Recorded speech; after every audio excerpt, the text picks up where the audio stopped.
정보가 있는 시사 토크쇼 장윤선의 팟짱. 아직도 홍삼만 드십니까? 홍삼만 드신 여러분 행복하십니까? 살림살이 좀 나아지셨습니까? 이제 마카 산삼을 드십시오. 마카 산삼. 잉카인들이 즐겨 먹었던 남미 페루의 산삼. 인체에 꼭 필요한 31가지 미네랄과 18종의 아미노산을 함유한 천연 종합 영양제. 세계적인 슈퍼푸드로 인정받아 전 세계가 열광하는 그것. 바로 마카입니다. 페루의 마카와 우리나라의 산삼을 하나로 만들었습니다. 마카 산삼.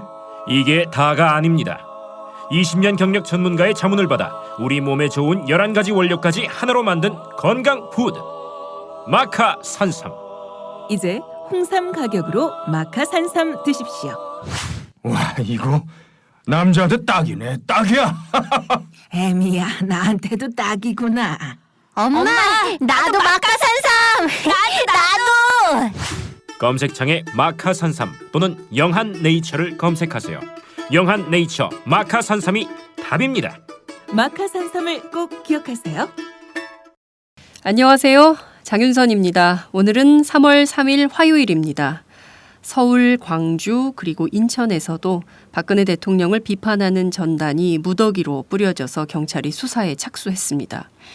이 전단에는 이렇게 쓰여져 있다고 하지요. 부정선거, 당선 무효, 박근혜는 퇴진하라. 그리고 총체적 관권 개입, 부정선거, 이명박을 구속하라. 이런 글씨가 흑백으로 인쇄돼 있다는 것인데요.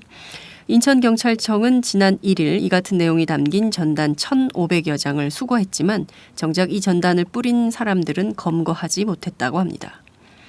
이 전단은 지난 1월과 2월 사이에 서울과 광주에서 뿌려졌던 전단과는 좀 다르다고 합니다. 당시에는 사진이나 그림이 있었는데 이번에는 사진과 그림 없는 흑백 전단이라고 하는데요. 현재 경찰은 누가 이 전단을 뿌렸는지 그 주동자를 색출하는 데 골몰하고 있는 눈치입니다. 경찰이 과도하게 박근혜 대통령의 심기경호를 하고 있는 게 아니냐 이런 비판이 있기도 합니다만 경찰은 기자들에게 이 같은 입장을 밝혔습니다. 경찰은 CCTV 분석을 통해서 전단 살포자를 찾는 데 주력을 하고 있고 비방 전단 살포 행위가 법에 위반되는지 현재 검토 중이다. 이렇게 밝힌 것인데요. 현재 누가 이 전단을 전국에 뿌리고 있는지 정확히 확인된 정보는 없습니다. 그저 민주주의를 염원하는 사람들이라고만 알려져 있는데요. 그 확실한 주체는 전혀 알려지고 있지 않습니다. 이 전단이 뿌려지는 현장에도 이들은 마스크를 쓰고 아주 두꺼운 옷을 입고 있어서 실제 얼굴과 온몸을 다 가린 상태이기 때문에 실제 누가 누군지 확인하기 어렵다는 게 현장 사진 기자들의 전언이기도 합니다. 경찰이 단서를 잡기 위해서 과거에 종종 옥상 위에 올라가 전단을 뿌렸던 단체 관계자들을 탐문해 봤다지만 이들도 지금처럼 이렇게 익명으로 전단을 뿌리지는 않는다. 이런 입장이 확고해서 과연 누가 이 전단을 뿌리는지 그 주체에 대한 호기심과 궁금증은 날로 커져만 가고 있는 상황입니다. 누가 이 전단을 뿌리고 있는 것일까? 경찰의 수사 초점은 여기에 맞춰져 있지만 정작 중요한 포인트는 전단에 담긴 내용이 사실에 부합하는 것인가, 또한 민주사회에서 이런 비판은 불가능한 것인가 따져봐야 하는 것이 아닌가 싶습니다. 민주사회를 위한 변호사 모임의 박주민 변호사는 온라인을 통한 정부 비판이 명예훼손이나 모욕죄로 처벌되는 사례가 늘어나면서 저항의 의미가 뚜렷한 전단 살포가 늘어나는 것이 아니냐 이렇게 분석을 하기도 했는데요. 무엇보다 중요한 것은 이것인 것 같습니다. 민주사회에서 권력에 대한 비판은 누구나 자유롭게 할 수 있어야 한다는 점입니다. 복면을 쓰고 위장을 해야만 권력에 대한 비판을 할 수 있는 사회라면 그 자체로 우리가 언론의 자유가 보장된 국가라고 할 수 있을까요?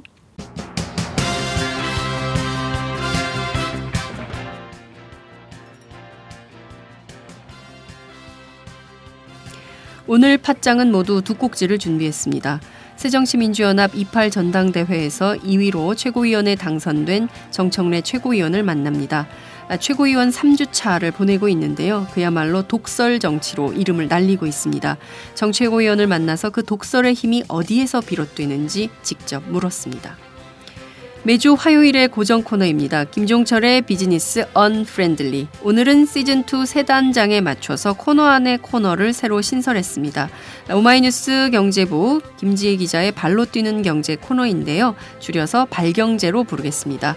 매주 따끈따끈한 경제 뉴스를 김종철 오마이뉴스 경제부장의 친근한 해석을 곁들여서 함께 하시겠습니다. 팟짱 시작합니다.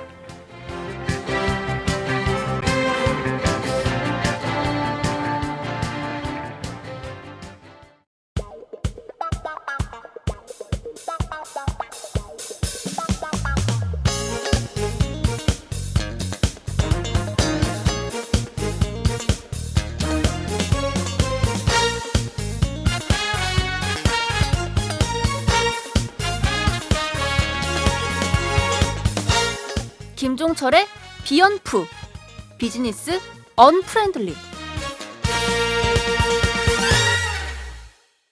한국 경제를 휘어잡는 냉철한 시각, 탁월한 분석력과 집요한 취재력으로 색다른 경제 뉴스를 만나게 될 코너입니다. 매주 화요일의 고정 코너 김종철의 비언프 시작하도록 하겠습니다. 오늘도 어김없이 오마이뉴스 김종철 경제부장님 나와주셨습니다. 어서 오세요. 네, 안녕하세요. 네, 이 저의 이 엄청난 수식, 네, 마음에 드세요? 부담스럽습니다. 저희가 시즌 1 마감하고 네. 2주 쉬었다가 네. 시즌 2에 새롭게 만나는 겁니다. 지난 2주간 어떻게 지내셨어요? 왜 이렇게 시간이 빨리 가는 거예요? 그래요? 정말, 예. 정 부장님은 잘 쉬셨나요? 휴가셨습니까? 한 주는 설이었잖아요. 아, 그쵸, 설 그쵸. 연휴 때는 며느리 노동. 아, 그리고 그 다음 주는 사실 팟짱 준비한- 시즌 2 준비하느라고 계속 회의하고 어느 날 보니까 계속 내가 상암동에 있더라고. 그러니까 집이 아니라. 그러면 쉰 예. 것도 없었네. 그러니까 그러면- 사실상 쉰 건 아니에요. 아, 그러니까 그렇군요. 그리고 사실 애가 둘인 아줌마한테 휴가는 없어요. 애들도 휴가를 보내라고 그러더라고 누가. 그러지 않고 휴가는 없다 이런 얘기를 하던데요. 그래도 괜찮았어요. 뭐 오랜만에 뭐 책도 좀 읽고, 네. 네, 영화도 보고. 아, 댓글 보니까 막 네. 밑에 음. 왜 갑자기 방송을 쉬었냐, 뭐 왜 언제 나오냐, 뭐 그런 게 있더라고. 그래요? 저도 가끔 한 번씩 들어봤더니. 왜 갑자기 방송을 쉰 게 아니라 그렇죠. 공지를 다 하고 쉬었는데. 그러니까 밑에 댓글이 네. 바보야 이거 봐. 3월 2일 날 돌아온대잖아. 뭐 그런 것도 있고. 제가 없는 사이에 네. 청취자 애청자분들끼리 재밌게 즐겁게 댓글놀이. 댓글놀이를 하셨군요. 네. 김종철 부장은 어떻게 지내셨어요? 저도 뭐 설 연휴하고 설 때도 당직이었잖아요. 저 당직하고 그리고 또 뭐 그냥 평상시서 일하고. 네. 그러니까 이제 그 중에 한 번 방송 한 번 쉬었잖아요. 네. 네. 어찌나 꿀맛 같았던지. 네. 부담이 하루 한 번 쉬니까. 트라우마가 생겼다며. 팟짱 트라우마. 네. 뭐 월요일 밤이 되면 가슴이 두근거리고 잠을 깨요. 잠을 깨고 새벽에 이른 새벽에 자꾸 잠이 깬다는 네. 꿈에 김윤상 씨가 등장한다는 얘기를 깜짝 들었어요. 놀랐습니다. 네. 이게 뭐- 그 트라우마를 벗어나셔서 네. 진정한 방송인으로 거듭나세요. 전 어려울 것 같아요. 아니 이미 상당히 두터운 팬층이 생겼어요. 이것 김종철의 재벌 이야기 들으러 온다 이런 분들이 굉장히 많으셨어요. 어찌됐든 시즌 2에도 네. 뜨거운 이슈로 재벌들을 깜짝 놀라게 네. 해주세요. 기업들이 깜짝 놀랄 만한 뉴스들을 많이 만들어 주시기 바랍니다. 자, 저희가 시즌 2를 시작하면서 새롭게 시작하는 코너가 있습니다. 네. 그렇죠. 경제부의 미녀 기자, 네. 김지혜 기자가 함께 결합을 하게 될 텐데요. 김지혜 기자의 발로 뛰는 경제, 경제 뉴스 브리핑을 새롭게 신설합니다. 김지혜 기자, 어서 오세요. 네, 안녕하세요. 네, 목소리가 좋아. 너무 좋아. 저 팟짱 애청자들에게는 아시죠? 조연아.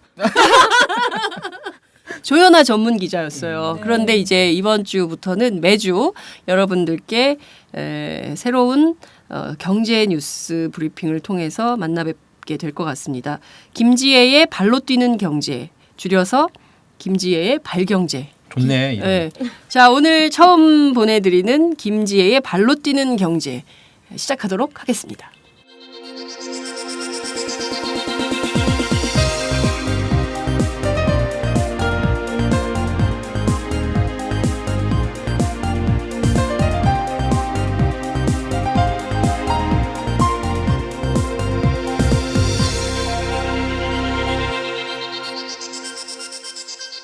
김지혜의 발로 뛰는 경제.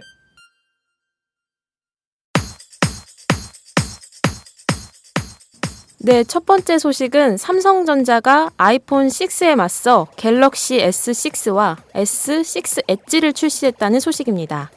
무선 충전, 모바일 결제 시스템 탑재 등 역대 최고 사양이란 평가가 나오고 있습니다. 삼성전자는 모바일 월드 콩글레스 2015 개막 전날인 1일 현지 시간으로 오후 스페인 바르셀로나에서 갤럭시 S6를 공개했는데요.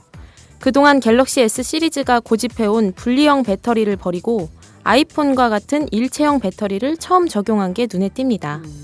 대신 무선 충전과 고속 충전 기술로 배터리 부족 현상에 대한 우려를 지웠습니다. 또 10분 충전만으로도 4시간 정도 사용할 수 있는 파격적인 변화를 시도하기도 했습니다. 모바일 결제 시스템 삼성페이 서비스도 처음으로 제공했는데요. 출시일은 오는 4월 10일로 가격은 아직 정해지지 않았습니다. 미국 애플과 중국 샤오미의 압박 사이에서 반전의 기회를 잡지 못했던 삼성전자가 갤럭시 S6 출시로 그동안의 기력을 되살릴지 지켜봐야 할 것 같습니다. 네. 이 엣지 있는 목소리. 굉장히 좋았어요. 저희가 이제 이런 스타일의 그 방송은 처음 해보는 건데요. 그 삼성전자가 아이폰 6에 맞춰서 맞서서 그 갤럭시 S6 왜 이렇게 어려? S6 S 발음 겹치니까 어렵다. S6 그를 출시를 했는데 오늘 신문 거의 많은 신문의 경제 지면에 이게 도배가 됐어요. 도배됐습니다. 예, 그 김종철 부장 보셨어요? 네. 이게 어제 이제 하여튼 그 공식적으로 이제 그 스페인에서 이제 출시가 됐고 국내에는 아직 출시가 안 됐는데 이게 삼성전자 이 갤럭시 시리즈의 지금 최신판이죠. 네. S6가. 그래서 거의 지금 삼성전자의 사운이 달린 제품입니다. 그리고 네. 지금 외신이나 뭐 전반적인 그 분위기는 되게 좋은 것 같아요. 그리고 삼성전자 어제 주가도 폭등을 했습니다. 이것 때문에? 네, 이것 때문에 5% 이상 폭등을 해가지고 140만 원대가 넘어섰던데 그만큼 전에 샀어야 되는데 주식을. 그렇죠. 아쉽죠. 저희는- 김지혜 기자 있어요? 아니, 없습니다. 없어요? 네, 그만큼 기본적으로 이 제품에 대한 전반적인 그 전문가들이나 시장의 반응은 일단 첫 반응은 좋은 것 같고요. 이제 S5가 좀 실패를 했잖아요, 삼성전자. 그러니까요. 그러면서 지금 삼성전자 전반적인 위기 의식이 굉장히 컸는데 여하튼 지금 초기 반응은 좋은데 이게 이제 아직 실제로 이제 국내 소비자들한테 내지는 전 세계 소비자들한테 아직 풀리지 않았는데 소비자들이 반응이 어떻게 될지 그리고 지금 뭐 전문가들 반응이 한 5천만 대 판매 예상이 나온다 뭐 이런 얘기도 나오고 있는데요. 네. 그러면 S5를 넘어서는 그렇게 되는데 네. 그거 어떻게 될지는 좀 더 지켜봐야 될 것 같아요. 저는 그 10분 충전만으로도 4시간 정도를 사용할 수 있는 정도의 충전 그 기술. 배터리. 네. 이 배터리 기술이 좋아졌다 그러니까 기대가 되고 또 하나는 이 모바일 결제 시스템 말이에요. 삼성페이. 여기 구글하고 좀 협조가 돼야 되는 거 아닌가요? 그렇습니다. 예. 그렇게 되고요. 지금 애플이 애플페이 형식으로 지금 그러니까요. 앞으로 차세대 네. 커넥션을 하고 있잖아요. 그래서 삼성도 애플 따라하는 모습이고 네. 또 애플 아이폰도 지금 아이폰 6가 있고 아이폰 6 플러스가 있잖아요. 네네. 그것이 이제 대화면에 그러니까 이- 덩어리가 커진. 그렇습니다. 네. 대화면은 원래 삼성이 먼저 했던 건데 그래서 네. 아이폰이 삼성 따라하기다 뭐 그런 얘기도 있었고 이번에 삼성이 거의 애플을 많이 따라한 거죠. 왜냐하면 그 이 배터리도 지금 없었잖아요. 네. 배터리도 없애고 배터리라고 합시다. 방송이니까. 배터리 배터리? 배터리 예. 네 그것도 좀 없애고 네. 전반적으로 하여튼 서로 서로 부족한 부분을 채워가는 삼성과 애플이 채워가는 그런 방향성을 가지고 있지 않나. 4월 10일 날 나온다는데 이제 약 한 달 정도 남아 있는 것 같습니다. 얼마로 가격이 정해질지 요 가격도 관전 포인트가 아닌가 이런 생각이 좀 듭니다. 김지혜 기자 두 번째 뉴스는 어떤 거예요?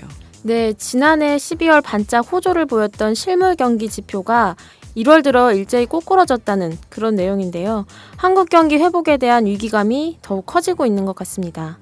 내수와 더불어 우리나라의 경제의 버팀목으로 불렸던 수출까지 동반 하락세를 보였는데 저물가도 지속되면서 일본식 장기 경제 침체의 가능성이 제기되고 있습니다. 통계청이 발표한 1월 산업 생산을 보면 전체 산업 생산이 전월보다 1.7% 감소했는데 이는 2014년 8월 이후 22개월 만에 최저치입니다. 또 소비와 투자도 좋지 않습니다. 소매 판매는 의복, 음식료품 등 판매가 줄면서 전월보다 3.1% 감소했고 설비 투자는 운송 장비를 중심으로 7.1%가량 줄었습니다. 정부는 이미 지난해 46조 원 이상의 돈을 푼 경기 부양책이랑 또 한국은행의 기준금리 인하 등의 조치들을 실시했는데요. 결국 백약이 무효였다는 비관적 평가가 나오고 있습니다. 네. 야, 진짜 심각해요. 네. 한국 경제가 이미 디플레이션으로 가 있는데 우리만 모르는 거 아닌가. 네. 이런 나중에 후대가 평가할 때 이미 그때는 2015년 1월, 2월, 3월 계속 그때는 이제 장기 침체 국면이었다. 이렇게 평가를 할 수도 있겠다. 이런 생각이 들 정도로 실제로 요새 보면은요. 정말 장사가 안 되는 것 같아요. 네, 손님도 없고 그 텅텅 빈 가게들이 굉장히 많고 그런 상황인 것 같아요. 특히 여기 이번에 이 지표 중에 더 유심히 봐야 될 게 네. 그 소비도 되게 떨어졌지만 그 광공업 생산이라고 기업들의 생산이 이게 되게 중요하거든요. 네. 그러니까 기본적으로 소비가 줄면 기업들이 아무래도 생산 내지는 그게 줄 수밖에 없는데 네. 광공업 생산이 지금 6년 만에 최대폭 3.7% 하락했다는 거거든요. 그래. 이게 6년 만에 이렇게 하락했다는 얘기는 지난 정부 포함해가지고 현 정부 포함해가지고 이게 지금 경기 여러 가지 지금 뭐 활성화 뭐 여러 가지 완화 규제 완화 엄청나게 했지만 결국은 아까 우리 김재 기자 말한 것처럼 백약이 무효다. 아무것도 별도란 효과가 없었다라는 게 그대로 증명이 된 거죠. 네. 그 김지혜 기자가 체감하는 경제는 좀 어때요? 제가 체감하는 경제는 사실 뭐 소득이 늘고 지출이 늘고 이런 문제가 있어야 되는데 소득도 별로 늘지 않았고 지출은 자꾸 느는데 또 물가가 비싸다 보니까 소비도 잘 안 하게 되고 좀 그런 측면이 있죠. 저축도 좀 잘 안 하게 되고. 자, 여기 오마이뉴스 기자 4명이 있는데요. 오연호 대표가 이 방송을 들어야 된다고 봅니다. 어떻게 생각하십니까? 김종철 부장. 소득은 그대로인데 지출은 늘고. 네, 지출은 늘 수밖에 밥값이 왜 이렇게 비싸? 그렇죠. 아, 그러니까 무슨 수제비 한 그릇도 7,000원이야. 그러니까 도시락을 다 싸올까 우리가? 아, 정말 체감하는 경제 지수가 너무 심각해요. 특히 이제 그 싱글들 나름대로 어려움이 있겠지만 특히 이제 가장의 경우에는 굉장히 큰 압박을 경제에 대한 압박을 느끼지 않을 수 없다. 이런 생각이 좀 듭니다. 자, 세 번째로 준비한 뉴스는 어떤 건가요? 네, 가계 대출에 대한 소식인데요. 지난 1월 중 가계 대출이 이례적으로 늘었습니다. 금융감독원은 1월 말 기준 국내 은행이 빌려준 가계대출이 518조 6천억 원으로 한 달 전보다 4천억 원 정도 증가했다고 밝혔습니다. 가계대출 증가를 주도한 것은 주택담보대출이었습니다. 신용대출 등 다른 대출은 감소했는데 주택담보대출은 1월 한 달 동안 1조 6천억 원 증가한 겁니다. 1월이 전통적인 이사 비수기라는 점을 감안하면 상당한 증가세로 분석되고 있습니다. 이야. 저도 빚을 냈어요. 저도 빚 있죠. 그러니까요. 빚 없는 사람 있나요? 그러니까. 이게 우리가 보면 대학을 졸업하는 순간 신용불량자가 되잖아요. 빚이 등록금 때문에. 네. 그다음부터는 아무리 노력을 해도 빚을 갚을 수가 없어. 그러니까 이게 참 빚더미에 앉은 건데 가계대출 이런 식으로 가면 정말 여기서 조금만 금리가 오르면 터지는 거 아닙니까? 맞습니다. 네. 그래서 지금 하반기에 미국 쪽에서 지금 금리 인상 그런 전망이 되게 많고 네. 어차피 지금 여러 가지 그 미국이 출구 전략을 짜고 있는데 한국도 만약에 미국이 본격적으로 출구 전략을 짜기 시작하면 네. 국내에는 여러 가지 이제 외화 자금 이런 부분들이 이제 이탈할 가능성이 높고요. 그렇죠. 또 이제 그런 여러 가지 출구 전략 속에서 한국은행이나 이런 금리를 또 안 건드릴 수가 없거든요. 그렇죠. 그렇다 보면 이제 말씀하신 것처럼 이 엄청난 지금 1,000조가 훨씬 넘어간 이 가계대출 그리고 가계부채 이 부분 문제가 한국 경제에 굉장히 큰 위험 요소가 될 거다. 이거는 뭐 그동안에 전문가들이 많이 얘기를 해왔습니다. 저는 올해가 굉장히 불안해요. 정치적으로도 네, 네. 그렇고 그렇죠. 경제적으로도 그렇고 사회적으로도 그렇고. 지금 일부에서는 4월 위기설도 있습니다. 4월 위기설. 네. 아, 그건 어떤 겁니까? 그러니까 이게 정치적으로, 사회적으로, 경제적으로 같이 묶여져 네, 있는 건데요. 네, 그러니까 사회적으로 보면 세월호 일주기, 그렇습니다. 그다음에 경제적으로 보면 여러 가지 기업들이 어떤 지금 구조조정 과정에서 돌아오는 어음. 어음. 네. 어음 만기일이 그렇습니다. 4월이구만. 네. 아. 여러 가지 그런 것들이 이제 묶이다 보면 또 정치는 또 정치 나름대로 또 다른 네. 일정에 의해서 네. 그러다 4월에 보면 선거가 있죠, 재보선이. 맞습니다. 네. 그래서 정치, 경제, 사회 전반적으로 이것이 같이 이렇게 묶여지면서 이게 사회적으로 좀 노동계 불안하고. 파업도 얘기가 맞습니다. 네, 양대 노총 파업도 있죠. 네, 총파업 결의. 그렇죠. 그러니까 일부에서 그런 말은 4월 위기설이라는 것들이 과연 그렇게 과장된 표현 아닐 수도 있다라는 생각도 좀 듭니다. 4월에 뭔가 폭발할 조짐이 있을 수도 있겠다라는 생각이 좀 드네요. 다음에 저희가 4월 위기설에 대해서 한 번 더 강도 높게 얘기를 해봐야 되지 않을까라는 생각이 좀 드는데요. 김재 기자는 빚이 있습니까? 네, 저는 아직 없습니다. 오, 아직 싱글이고. 싱글이니까. 엄마가 도와주지? 엄마는 해서 살지? 네, 부모님이랑 살다 맞아요. 보니까 네. 주거 비용이 아무래도 안 들어서 네. 아직까지 빚은 없습니다. 네, 그 저금을 열심히 하셔가지고요. 뭐 어떻게든 마련을 하세요. 지출이 많다고 하잖아요. 지출을 줄이세요. 그렇게 많진 않아요. 쓸 게 없어. 자, 김재 기자 오늘 발경제 첫날이었는데 어떠셨어요? 뭐 선배들 두 분 모시고 하기가 네. 굉장히 즐겁고요. 네. 그 눈빛은 되게 힘들었어요. 이런 표정이야. 다음엔 좀 더 재밌게 긴장을 풀려서 좀 했으면 좋겠습니다. 네, 여러분 오마이뉴스 경제부 미녀 기자 김지혜 기자를 응원해 주시기 바랍니다. 김지혜 기자를 응원하는 댓글을 많이 남겨주셔야 김지혜 기자가 다음 주에는 언 목소리가 아니라 풀린 목소리, 더 낭낭한 목소리로 함께 하실 수 있으실 것 같습니다. 김지혜 기자 고생 많으셨습니다. 감사합니다. 네, 감사합니다.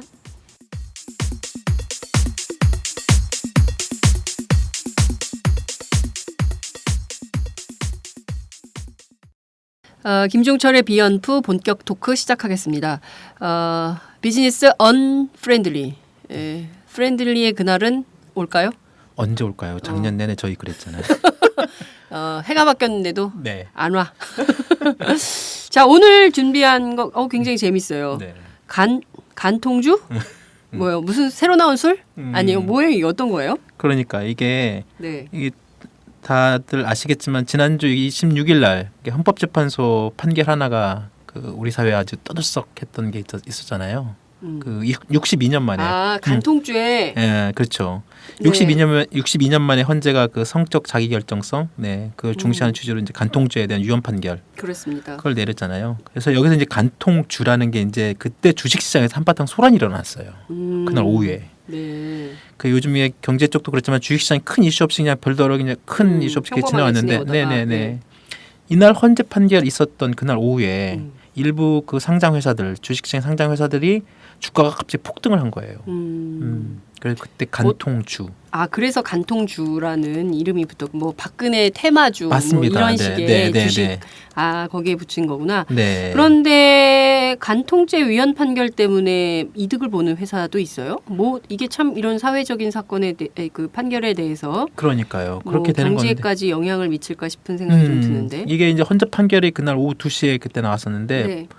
그 판결 내용이 막 속보로 이렇게 전해질 때마다 네네. 회사들 주가들이 움직이기 시작하더니 이번에 이 2시 넘어서 일부 회사들 중심으로 해가지고 그날 주식시장 하루에 이렇게 오르고 내리고 할 수 있는 게 플러스 마이너스 15%거든요. 그래요. 상한까지 그냥 곧바로 치고 오른 15%까지. 네. 그런 회사들이 있었습니다. 어떤 회사들이 그런 건가요? 그러니까 유니더스라는 저도 뭐 이번에 이제 뭐 처음 알았는데요. 네. 유니더스라는 회사부터 시작해가지고요. 현대아품, 그다음에 영원무역, 코오롱, 국순당, 쌍방울, 마크로젠 이런 회사들이 있었고 유니더스. 되게 특이한 회사. 그러니까 영원무역은 무슨 등산복 만드는 회사. 그 노스페이스. 노스페이스. 그렇죠. 코롱은 코오롱 뭐 그 등산 아웃도어 제품 많이 근데 만들고. 등산용품이 왜 그렇게 그렇죠?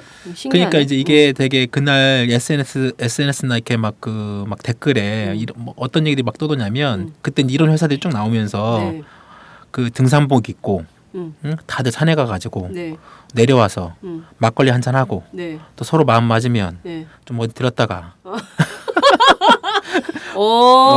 혹시 모르니까 또 국순당은 막걸리고. 네네네. 아, 서로 쌍방울은 뭐야? 속옷 뭐 이런 제품들 아, 중심이죠. 속옷이고. 네네네. 마크로젠, 네네. 유니더스는 어떤 회사예요? 그러니까 유니더스는 이제 콘돔 회사예요. 에? 콘돔 회사.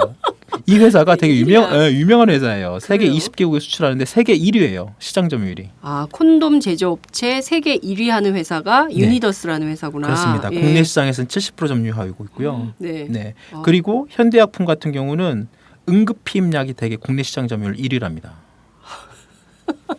그러니까 야, 이 한국 사회의 축소판이구만 경제도. 그렇죠. 예. 맞습니다. 그래서 이게 지금 제가 쭉 이렇게 읽어드린 회사들 네, 이름에 네. 그때 그 댓글에 뭐가 붙었냐면 아까 말씀드린 것처럼 네. 등산복 입고 산에 가서 내려와서 막걸리 한잔 먹고 서로 마음 맞으면 어디 들렸다가 혹시 모르니까 피임약 먹고 네. 자칫 사고 터지면 유전자 감식까지. 이 유전자 감식 회사도 있어요? 마크로제너 회사가 유전자 감식 회사 유명합니다. 야, 이게 정말 이 주식으로 스토리텔링이 되네요. 그렇죠. 그런데 지금 정말. 제가 그 산 근처에 살잖아요. 아, 그렇군요. 산 근처에 사는데 네. 정말 때로 다녀. 저기 그 발 디딜 틈이 없어요. 참 진짜 주말에 많죠. 산에 가는 행렬이 맞습니다. 정말 발 디딜 틈이 없게 아. 그렇게 사람이 많이 있어요. 사람 많습니다. 얘기 된다. 이게 그 근처에 모텔도 많아. 그렇죠. 이게 바로바로 이어지네. 그 산 밑에 막걸리 집이 또 많아요. 아. 야, 그러니까 이게 진짜 완전히 스토리텔링이 딱 되는 그런 컨셉인 건데 네. 결국 간통죄가 폐지가 됐으니 그러니까 뭐 그 남녀 상열지사라고 해야 됩니까? 애정 행각이라고 해야 됩니까? 뭐 이런 거하고 이제 밀접한 관련이 있는 그 물품 그런 네. 것들을 이제 만들고 이제 생산하는 회사들의 주가가 이렇게 굉장히 뛰었다 이렇게 네. 볼 수 있는 거네요. 그렇습니다. 아까 말씀하신 그런 테마주 주식시장에서 일종의 테마주 같은 건데요. 네. 그러니까 어떤 이슈에 껴서 갑자기 이렇게 출렁출렁 이러는 것들이 이제 지금 이번에 새롭게 등장한 간통주부터 네. 포함해서 정치권은 굉장히 그런 거 많았잖아요. 네. 대통령 선거 때마다 이 정치인들 이름이 붙은 그 테마주들. 네. 박근혜 대통령도 박근혜 테마주 해가지고 그랬죠. 뭐 복지 관련 주식들이나 이런 뭐 박근혜 그 일가와 관련된 약간이라도 뭐 사촌이 연관되어 있는 이런 회사들 주가가 막 폭등하는 것처럼 네. 이런 테마주들이 항상 우리나라 그 주식시장에 이렇게 있어 왔고요. 지금도 존재하고 있고. 근데 이제 항상 문제는 이게 이런 테마주들은 정말 잘못 손댔다가는 정말 낭패를 봅니다. 특히 개인 투자자들은 네. 그냥 말 그대로 그냥 독박 쓰기 딱 좋은 그런 주식들이죠. 이제 막 쌍방울 사봐야 소용이 없다 이런 그럼 거죠. 맞습니다. 네. 이제 쌍방 사봐야. 뭐 국순당 사고 뭐 이래봐야 이제 뒤늦게 들어가면 의미가 없다. 그럼요. 이렇게 되는 건데 또 네네. 이때 또 막 사는 사람들이 있어. 그렇죠. 아우 이거 또 더 오를 거야. 막 맞아, 이러면서 맞아. 네. 이때 이제 들어가는 사람들이 있는데 이런 그 개미 투자자들은 그렇습니다. 잘 판단을 해서 해야 된다 이런 말씀이신 것 같습니다. 자, 그런데 이런 주식들을 이제 그때 반짝했다가 또 사그라들고 말고 뭐 이래가지고 이제 막 돈도 날리고 뭐 이런 사람들 굉장히 많이 저도 주변에서 많이 봤는데요. 그 결과적으로 이번에 이렇게 오른 회사들이 계속 유지가 좀 될까요? 그러니까요. 제가 오늘 들어오면서도 주식을 다시 한번 봤어요. 네. 주가가 지금 그 엊그제 지난주 목금 이렇게 됐으니까 이게 네. 정말 말씀하신 것처럼 계속 오를까? 또 분명히 들어간 사람들도 있을 거고. 네. 근데 이런 테마주의 항상 그 마지막은 폭락이다. 이런 게 이번에도 다시 한번 네네. 드러났고 실제로 이렇게 주가를 다시 한번 흐름을 보니까 네네. 아까 말씀드린 유니더스 있잖아요. 네. 콘돔 제조사. 유니더스가 지금 그날 26일, 27일 이틀 동안 한 18% 가까이, 18% 이상. 네. 그러니까 그 전날에 만약에 헌법 어느 정도 이제 투자자라고 하면 네. 헌법재판소의 그런 판결 이런 일정을 알고 있는 사람이면 미리 유니더스 주식을 사놨던 사람이고 이틀 동안에 자기가 만약에 진짜 한 1억 정도 투자했다는 사람이라면 팔고 나왔으면 1,800만 원 이상 벌었겠죠. 그러니까 이제 분명히 이제 그렇게 이득을 본 사람도 있겠죠. 네. 근데 과연 그게 뭐 오래 가지? 이게 정말로 이런 테마주는 딱 그때 한철. 실제로 이렇게 유니더스가 18% 올랐다가 어제 주가가 9.47% 폭락했습니다. 아이고. 오늘 아침에도 잠깐 보니까 10원 올랐어요. 10원. 9시 10원. 어떡해. 그러니까 사실상 또 이제 그 폭락할 가능성이 높은데 결국은 이런 테마주에는 항상 작전 세력이 끼기 마련이고요. 아. 그런 투기 세력이 시세 차익을 노려서 그냥 주식을 그냥 그대로 파는 거죠. 그러면 뒤늦게 들어간 사람들은 그걸 그대로 이제 그 손해를 그대로 안게 되는 네. 거고 이런 테마주의 학습 효과는 항상 맛 끝에 테마주의 끝은 폭락이다. 개인들은 가능하면 주식 투자 안 하는 게 좋고요. 네. 빚내서 안 하는 건 뭐 당연하고 네. 그냥 주식 투자하려면 여력 있는 돈으로 네. 펀드에 그냥 꾸준하게 그 운영하시는 게 제일 좋다는 그 말씀들이 맞습니다. 네. 그러니까 우리 같은 사람들이 18%에 들어가서 9.47%에 판다? 아 그렇죠. 그렇죠. 야 이거 18% 올랐으니까 이거 30%까지 뛴다. 이거 그렇지. 진짜 뛴다. 이게 한국 사회가 불륜의 나라거든. 막 이러면서 18%에 들어가. 그래가지고 지금 보니까 계속- 실제로 그렇게 댓글이 있어요. 아, 진짜요? 그렇게 생각하시는 분들 이렇게. 예. 진짜 아휴 어쩜 우리는 이렇게 비슷할지 그러니까 항상 안 되는 이유가 있어. 그렇죠. 예? 그런 것 같아요.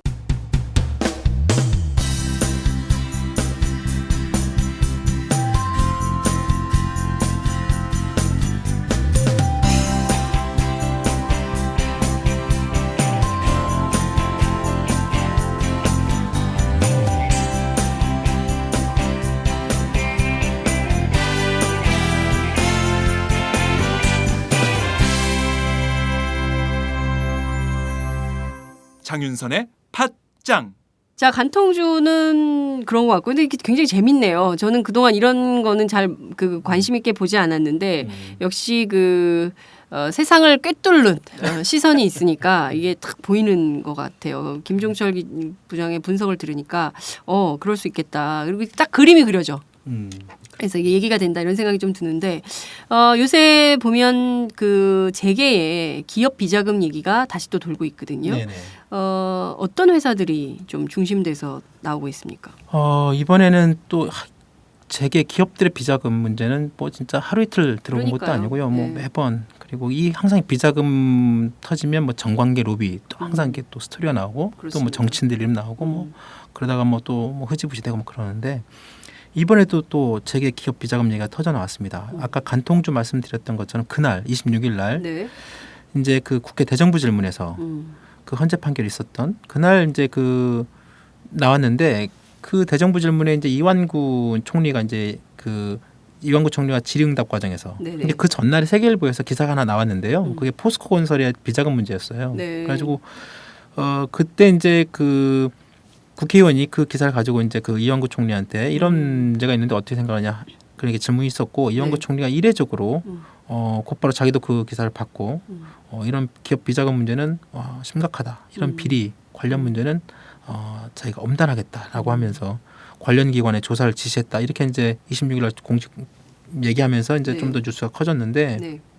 요지는 뭐 그동안에 다들 아시는 것처럼 근데 이번에 포스코 그룹의 이 포스코 건설 같은 경우에는 네. 해외 건설 현장에서 임원들이 한 수백억 원대 비자금을 조성을 했다는 겁니다. 그리고 그 돈의 일부를 횡령해 가지고 네.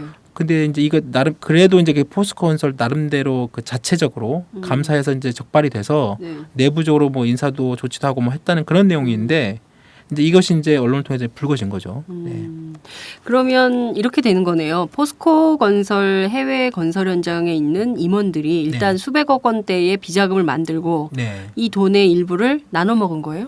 그렇습니다. 아, 그렇게 되죠. 네. 그 금액은 얼마나 되는지 이런 것도 궁금한데 보니까 전반적으로 비자금의 규모가 굉장히 큰 것 같던데 네네. 이게 실제로 지금까지 알려진 게 어느 정도나 되는 거예요? 지금까지 파악된 규모만 지금 300억 이내는 비자금 알려진 게 이 정도면 플러스 알파 아닙니까? 늘? 당연하죠. 더 커진 맞습니다. 일인데요. 예. 이게 지금 규모만 300억이고 네. 이게 지금 아까 해외 건설 현장이라고 했는데 지금 이 포스코 건설이 동남아 쪽에 좀 건설 큰 프로젝트가 많다고 합니다. 네. 근데 이제 이 베트남 동남아 지역을 맡았던 임원 2명이 2010년부터 2012년까지 3년 동안 베트남 현장 직원들하고 이렇게 공모를 해가지고 아까 말씀드린 300억 원, 300억 원 규모의 비자금을 만들었고 이 가운데 한 100억 원 정도를 이제 자기들이 개인 자금으로 뭐 유용하고 횡령했다 이렇게 됐다고 지금 나옵니다. 300억 중에 100억. 어우, 간두크다. 3분의 1을 해먹은 거잖아요. 그렇죠, 그렇죠. 근데 이거 그러면은 검찰 조사도 받고 뭐 이렇게 해야 될 것 같은데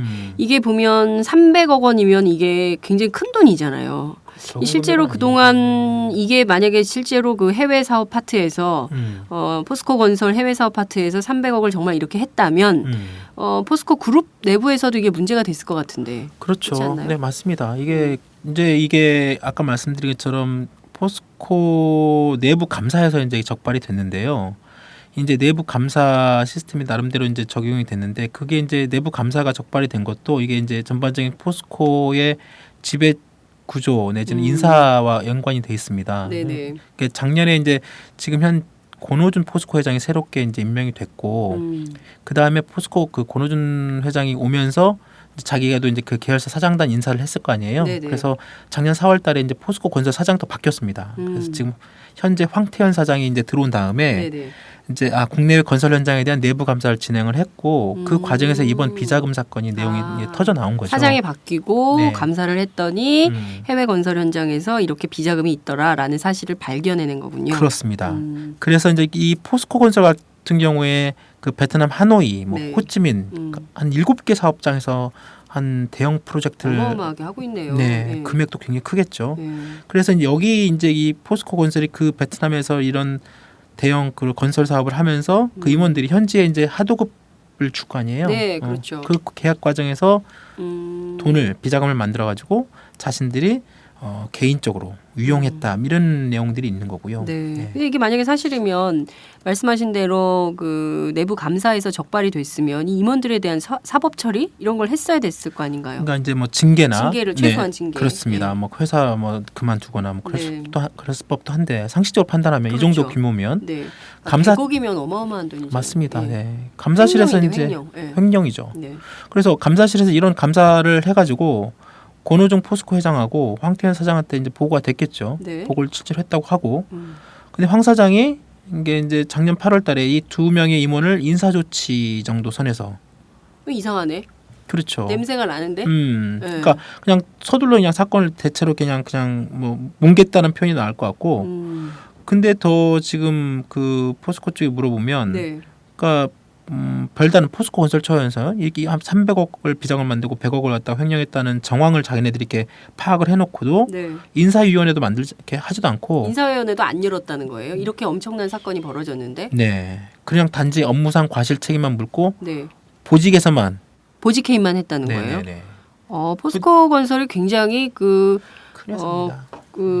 아니 뭐 뭐라고 적절한 언어조차 생각이 안 나는데 포스코 건설이 굉장히 뭐 호방한 조직이라고 해야 됩니까? 뭐 이 정도는 뭐 100억 정도는 해도 돼. 보직 해임 정도 선에서. 보직 해임 정도 선에서 처리한 굉장히 뭐 통크네요. 그러니까 더 재밌는 건 이 사람들이 복귀했어요. 예? 지난달 정기 인사 때 이 사람들이 다시 본사 간부로 다시 복귀했다는 겁니다. 그럼 이 100억이 딴 데로 간 게 아니네. 그럼 서로? 예. 돌려막기 한 거 아니야? 그러게요. 그것까지는 지금 저희가 뭐 확인 안 해봤지만 네. 여하튼 이렇게 되니까 네. 그럼 내부에서 얼마나 불만이 있겠어요. 그렇죠. 이거 굉장히 부조리한 일인데. 그러니까 이제 이런 사람이 다시 제대로 된 어떤 인사위원회도 거치지 않고 이런 엄청난 규모의 그런 내부 감사 적발이 됐는데도 불구하고 보직 해임선을 끝내고 다시 또 본사의 간부로 다시 또 복귀하고 그러니 내부에서 이런 불만이 터져 나올 것이고 이것이 이제 언론에 이제 흘러 나온 거죠. 이런 내용들이. 그야말로 이게 언론에서 늘 쓰는 말이지만 이거 그야말로 회전문 인사를 한 격인데요. 포스코 내부에서 100억 원이나 되는 금액을 횡령하고 배임한 그 사법 처리 대상자를 보직 해임하는 선에서 종료하고 좀 쉬게 했다가 다시 또 들여서 뭘 하겠습니까? 그렇죠. 또 비자금을 만들겠죠. 뭐 그런 거는 너무 합리적 의심을 할 수밖에 없는 상황이 아닌가 이런 생각이 좀 드는데 내부 감사로 이런 거를 적발을 했는데 아무것도 처리를 하지 않는다는 거는 이 사건 자체가 커지는 걸 원치 않는 포스코 내부의 의중이 드러난 거 아닌가 이런 생각도 드는데요. 자체적으로 축소 은폐하겠다. 그렇죠. 크게 만들지 말자 이렇게 가자는 거 아니에요? 그러니까 300억 말고 더 큰 뭔가가 있는 것 같은데. 에? 그렇죠. 정말 이게 이번 이걸 내용을 보면서 아무리 포스코가 지금 그 주인 없는 회사, 그러니까 이제 엄밀히 말하면 주는 있죠. 주주들이 주식회사니까 주주들이 주인이죠. 그렇습니다. 근데 오너가 없는 회사니까, 그러니까 오너 없는 회사라는 표현이 맞겠지만, 하여튼 오너 없는 회사라는 뭐 이유든 어쨌든 간에 이게 정권이 바뀔 때마다 항상 회장도 바뀌고 이 포스코와 KT 항상 이 인사 문제 말이 많았습니다. 네. 뭐그 과정에서 뭐 저희 뭐 언론사들의 막 투서도 많고 루머도 많고 뭐 불만도 많고 이런 것들이 나오는데 현 정권이 출범할 때도 지금 권오준 회장 바로 직전에 정준양 회장이 있었어요. 네. 정준양 회장도 MB 정부 때 뭐 이렇게 할 때 굉장히 시끄러웠는데 이 사람이 그만둔 다음에 50일 동안 회장을 뽑지를 못했어요. 포스코에서. 아, 그러다가 이제 여러 인물들 막 올라오고 막 정치적 외압설 막 또 드러나다가 결국은 이제 내부에서 권오준 회장이 지금 내부 인사거든요. 네네. 내부에 이제 오랫동안 연구소에서 해왔던 나름대로 굉장히 실력은 있는 분이라고 알려져 있습니다. 네. 그러니까 기술 쪽으로 엔지니어 쪽으로 되게 엔지니어 출신. 네 맞습니다. 그래서 내부에서 나름대로 어떤 그 인사를 발탁한 것은 의미는 있을 때 이런 어떤 그 조직 장악력, 내부 조직 장악력이 굉장히 떨어지는 거 아니냐. 그러니까 뭐 되게 하여튼 기술은 되게 뛰어나시고 네. 엔지니어로서 감각은 뭐 있지만 어떤 정치력, 내부의 어떤 정치력이나 어떤 그 리더십, 네. 장악력. 이번 비자금 사건을 처리하는 과정만 보더라도 지금 취임 1년이 됐지만 이런 큰 비자금 사건이 터졌음에도 불구하고 전혀 인사에서 개혁적인 모습을 보이지 못하고 있는 것 아닌가 이런 게 나옵니다. 중요한 거는 사법 처리를 해도 시원치 않을 판에 이거를 조직 내부에서 비리 혐의자를 네. 감싸고 도는 것도 이해할 수가 없는 상황인데요. 그렇죠. 이렇게 돈 큰 금액의 수백억 대의 비자금을 조성했는데 그것도 또 언론에서 세게 취재 안 하는 것도 좀 이상한 측면이 있다 이렇게 보이기도 하는데 네. 이 자체로 인사 시스템도 인사 시스템이지만 이렇게 해서 뭐 포스코라는 회사가 정의롭고 정당한 기업으로 제대로 커나갈 수 있겠냐 이런 맞습니다. 합리적 의심이 드는데 어떻게 보십니까? 네, 맞습니다. 그 지금 포스코가 위기라는 얘기가 많이 있어 왔어요. 최근 몇 년 새. 네. 그러니까 그때 2008년에 매출만 봐도 그랬습니다. 2008년에 한 41조. 물론 2013년에 61조까지 그 매출 자체는 뭐 회사가 성장하다 보면 매출 자체는 오를 수 있는데 네. 영업 이익률만 보면 영업 이익률이 17.2% 2008년도에 그런데 2013년에 5%까지 떨어졌습니다. 네. 무려 12% 포인트 이상. 음. 그러니까 영업 이익률이 그만큼 폭락했다는 얘기는 그만큼 회사의 어떤 그런 향후 성장할 수 있는 네. 그런 여러 가지 그 나름대로의 이익을 제대로 못 내고 있다라는 게 있고 또 그 사이에 부채도 18조에서 40조까지 늘었어요. 아. 그러니까 부채는 늘고 이익은 줄고 그러니까 당연히 포스코가 위기가 빠질 수밖에 없고 또 그런데 그 사이에 계열사는 31개에서 52개로 늘어났습니다. 그러니까 전형적인 옛날 과거 재벌들의 방만 경영, 뭐 네. 내지는 뭐 문어발 이런 거 많이 썼었잖아요. 그렇죠. 그러니까 전에 있던 그런 그 CEO들이 포스코가 가지고 있는 기본적인 경쟁력, 뭐 철강이나 물론 이 철강 이런 문제도 지금 중국의 여러 가지 그 여파 때문에 쉽지 않은 그런 상황에 있어서 네. 오로지 그냥 뭐 기업 인수합병으로 몸집을 키우려다가 결국은 경영 부진에 완전히 빠지게 된 거죠. 그래서 최근에 뭐 이런 수익성이 떨어지고 또 부채가 늘고 그러다 보니까 당연히 그 회사의 신용 등급도 떨어지고 네. 그렇다면 외부의 자금 조달을 할 때 그만큼 또 리스크가 커지다 보면 이율도 올라가고 네. 그러니까 그룹 전체가 지금 위기에 빠져 있는 건 분명하고요. 네. 그러니까 이거를 갖다가 나름대로 이제 극복하겠다 하는 사람이 이제 권오준 회장이 올라와 가지고 네. 이제 막 그 작년에 취임하고 이후에 여러 가지 많은 기업들을 매각하겠다고 자기가 선언을 했습니다. 네. 그래서 필요 없는 뭐 기업들 다 팔겠다. 뭐 일부 지금 매각되기도 하고 있고요. 그러니까 네네. 근데 구조조정을 좀 하겠다는 거죠. 근데 말 그대로 이제 이 구조조정을 하고 위기를 극복해서 구조조정을 하려면 내부의 어떤 그런 단합 내지는 이런 게 필요하잖아요. 네. 리더십이 굉장히 중요하고 그러면 리더십의 가장 핵심은 인사 문제인데 네. 아까 말씀드린 것처럼 이런 거대 이런 비자금을 조성하고 이런 횡령 의혹이 있는 그런 당사자들을 제대로 어떻게 좀 처리하지 못하는 그런 정도의 어떤 인사 시스템 가지고는 내부 구성원들한테 굉장히 큰 불만을 가져올 수밖에 없고 그러면 뭐 이런 위기를 극복하기 위해서 내부 직원들의 참여가 기본적으로 받쳐줘야 되는데 네. 그게 가능하겠느냐라는 그런 어떤 우려가 맞는 거죠. 네. 근데 무엇보다 이렇게 큰 그 100억대 수준의 비자금 규모가 돼 있으면 이 정도면 당연히 검찰이 수사를 하고 네. 일벌백계를 해야 될 것 같은데 이 부분에 대해서는 정권 차원에서도 뭔가 노력이 필요할 것 같고 아마 그 이제 총리가 뭐 네. 자기가 관련 부처에 내지는 지시를 했다고 하니까요. 네. 아마 이제 그 사법 당국에 이제 그 수사가 들어가겠죠. 수사가 들어가겠고 이 정도의 비자금 규모가 근데 이제 이게 이제 베트남 사업장만 이 정도 나왔다는 거거든요. 그게 그렇죠. 지금 이게 동남아 다른 맞습니다. 이게 포스코가 지금 해외 다른 많은 사업장이 갖고 있는데 네. 이게 이 정도 이 한 베트남 사업장에 2명이 300억을 만들고 100억을 말 그대로 해먹었다 하면 다른 데는 오죽하겠느냐라는 얘기가 나오는 거고요. 대대적인 수사가 필요한 대목이네요. 그럴 가능성 그 포스코 건설 전반적으로 네. 비자금 조성 규모가 어떻게 되는지 그 네. 규모 자금이 어디로 어떻게 흘러갔는지 맞습니다. 이거에 대해서 수사도 하고 또 기자들도 취재를 해야 될 것 같은데 언론 네. 보도는 그렇게 많이 나오는 것 같진 않아요. 지금 저희도 좀 알아보고 있는데요. 네. 이게 좀 그 기업의 어떤 비자금 문제이다 보니까 기업의 그 내부 접근이 쉽지가 않고 네. 이게 이제 그 내부의 그 폭로 내지는 일부 그 내용을 흘린 그런 부분이 있다 보니까 네. 내부에서도 이 비자금 문제를 철저하게 지금 접근이 쉽지 않는 거죠. 그래서 만약에 이제 사법 당국이 본격적으로 뭐 압수수색 내지는 네. 일정한 어떤 이런 비자금 관련 수사가 들어가려면 네. 아마 그 일체 내용들이 좀 불거지겠지만 포스코 건설의 이번 비자금 사건이 앞으로 이제 얼마만큼 더 이렇게 커질지는 잘 모르겠습니다. 다만 이 정도 규모 그리고 그동안의 건설업계 그 관행적으로 이어왔던 그런 비자금 이건 뭐 한두 해의 이 얘기가 아니고 그렇죠. 항상 이 관행적으로 이 비자금 문제 특히 건설회사의 비자금 문제가 항상 MB 정부 때 또 이게 조성이 된 거네요, 그죠? 그렇다고 봐야 되죠. 네. 2010년, 예. 10년, 12년 사이니까요. 그렇죠. 네.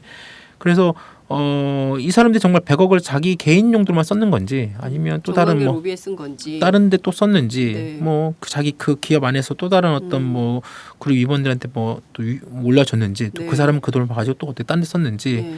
이거는 이제 밝혀내야 되겠죠. 철저한 수사가 필요한 대목이 아닌가 싶습니다. 그 포스코 건설 100억대 비자금 관련된 내용은 여기서 멈출 게 아니라 오마이뉴스 경제팀이 세게 취재를 해서 이건 계속 저희가 팔로우업을 해야 되지 않을까라는 생각도 좀 드는데요. 알겠습니다. 이게 네. 또 지시까지 또. 취재 지시까지 내가 내렸나? 아니 이건 네. 저도 이제 사실 제일 먼저 듣는 애청자의 한 사람으로서 네 그 당부 말씀. 당연히 취재를 해야 됩니다. 네. 이게 되게 심각한 사안인 것 같습니다. 맞습니다. 결과적으로 만약에 포스코 비자금 문제가 뭐 이를테면은 정권과 관계가 돼 있는 것이다라고 한다면 더욱더 뭐 강도 높은 문제가 파문을 될 수 있죠. 일으킬 수 있고 또 뭐 여야를 막론하고 정치권 로비에 자금이 쓰였다라는 사실이 드러난다고 한다면 네. 뭐 그 자체로도 굉장히 큰 충격과 파문을 일으키지 않을까라는 생각이 좀 듭니다. 맞습니다. 오늘 뭐 재밌었습니다. 네. 시즌 2 첫 번째 문을 열어주셨는데요. 다음 주에도 기대가 돼요. 알겠습니다. 이게 또 부담? 새로운 시작. 네, 다음 주 또 새벽에 깨겠다. 오늘 말씀 잘 들었습니다. 네, 감사합니다. 네, 감사합니다. 네.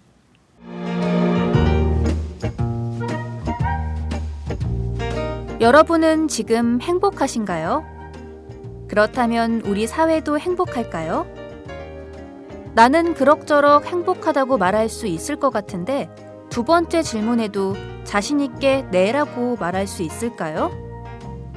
무엇이 나뿐만 아니라 우리까지 행복하게 만들까요? 우리도 행복할 수 있을까는 오연우 오마이뉴스 대표 기자가 행복지수 1위 국가 덴마크를 심층 취재해 그들이 행복한 이유를 분석한 책입니다. 오연우 기자가 들려주는 생생한 사례와 깊이 있는 통찰. 이 책은 모두가 행복한 세상을 만들기 위해 우리가 무엇을 해야 할지를 제시해 줍니다. 오마이북이 만든 책, 우리도 행복할 수 있을까?